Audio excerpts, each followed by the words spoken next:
Hello and welcome to today's video where I will be discussing a little bit about who Diocletian was and the history behind his palace. Diocletian was a Roman emperor who ruled from 284 to 305 AD. There is quite a bit of speculation around his birthplace, but most believe it was near Salona in Dalmatia in 244, otherwise known as Solin in modern-day Croatia. Born to a family of low status in the Roman province of Dalmatia, he rose through the ranks of the military to become cavalry commander to Emperor Carus. After the deaths of Carus and his son, Diocletian was proclaimed emperor. He realized the Roman Empire was far too large to be ruled by just one person, so he divided it into two parts. Diocletian ruled the Eastern Empire as the superior, and named his close comrade and son-in-law, Maximin, co-emperor of the Western Empire. Galerius and Constantinius were junior co-emperors under himself and Maximin, respectively. His reign really stabilized the Roman Empire, and he was one of those people who was successful at just about anything he did, especially in battle. In 303, he took up residency in his retirement palace, where he lived out his remaining days tending to his cabbage gardens until 311, where he died at the age of 67. Now let's move on into the history of the palace,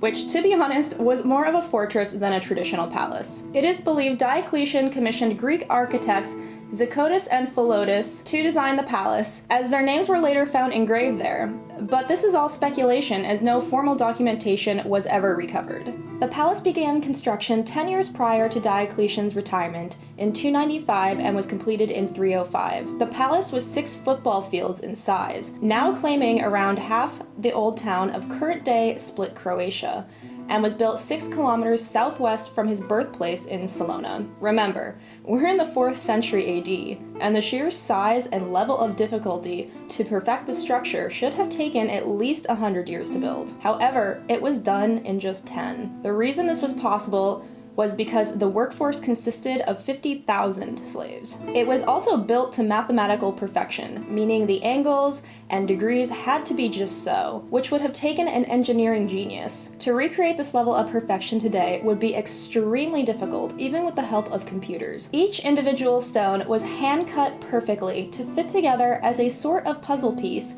to prevent collapsing from earthquakes. The materials were mostly of local origin, primarily limestone from the nearby island of Brač. Diocletian spared no expense importing marble from Italy and Greece, as well as columns and 12 sphinx from Egypt. Now, these are a couple of pieces of rocks which was used for decoration of this palace. This is the most precious thing. This is porphyrium purple marble, red purple marble from Egypt. Remember, purple was his color, so this could be maybe from his sarcophagus, maybe. Then you have gray granite from Egypt. Then you have red marble from Asia Minor, Middle East, also green marble.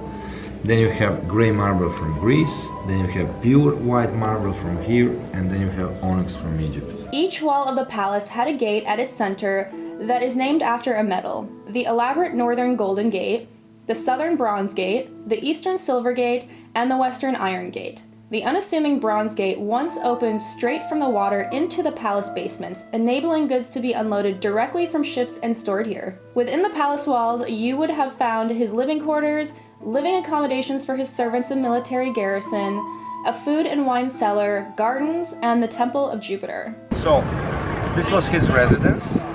This was religious part and ordinary part. On religious part, you can see 2 more temples which are not on that picture, and actually today they are not preserved. Temple of Venus. Venus was mother of fertility. And this was a temple of Cybele. Cybele was Mother Earth, Mother Nature. Although it is now the baptistry of St. John, the Temple of Jupiter was originally an ancient Roman temple dedicated to the king of the gods. It still has its original barrel-vaulted ceilings and decorative frieze, although a bronze statue of St. John the Baptist now fills the spot where Jupiter once stood. Unfortunately, we didn't get time to tour the temple. Diocletian proclaimed himself as the son of Jupiter and believed himself to be godlike.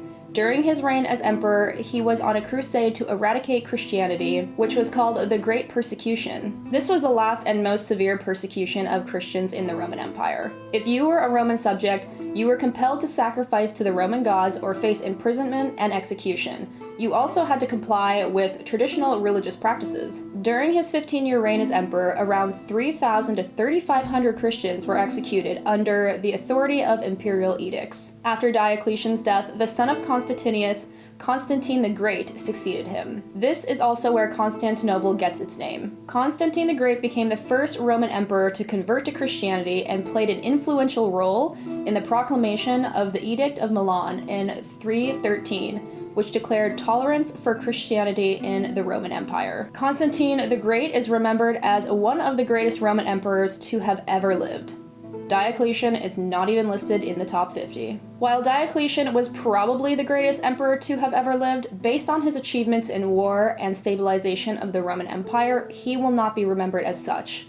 Today, history does not remember or recognize the good Diocletian did for the Roman Empire, due to his persecution of Christianity. His temple is now converted into a Catholic cathedral in memory of those he slaughtered, and any history or remains of him have been destroyed. Today, the palace is no longer in its original form. Apartments, restaurants, and storefronts now line much of the inner structure.